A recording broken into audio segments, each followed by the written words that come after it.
គ្រាន់តែបានយល់ស្គាល់ប្រាំងប្រាចិនលួចប្រាថ្នាលើស្រីគេក៏មិនលួចនឹកស្រមៃឃើញតែប្រាំងស្រីជាប់នឹងមេត្តា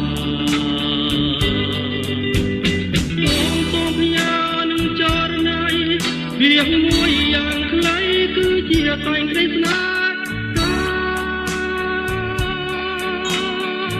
សូមអូនមេត្តា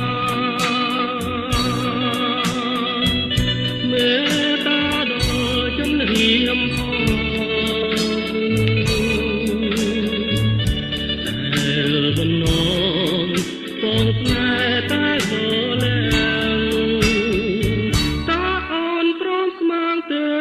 ពីស្អី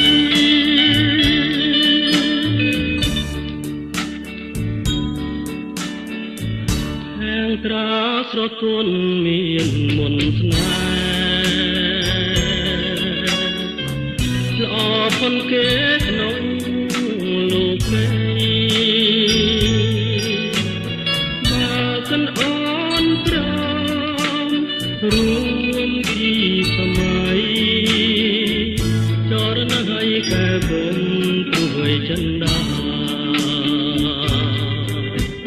បងសូមច្រៀងចំរៀងស្នេហ៍ច្រៀងភ្នំបំពេប្រលឹងតែរៀងស្នេហ៍បាត់ដល់កាលណាសូមចិនដាចេះប្រណី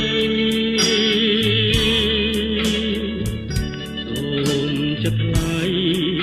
ចែកខន្តីខនដងតស្នេហ៍របស់ប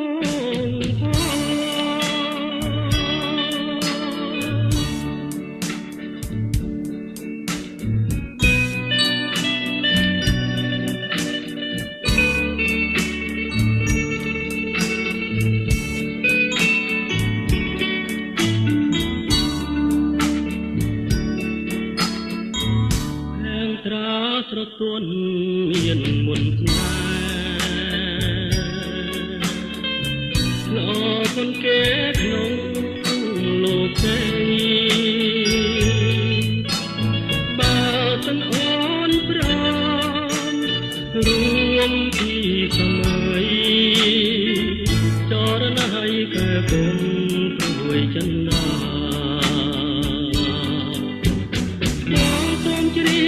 ច្រៀងស្នេហ៍ច្រៀងភ្នំបំពេប្រលឹងតែរៀងស្នេហ៍បាត់ដល់កាលណាសូមចិនដាចេះប្រណី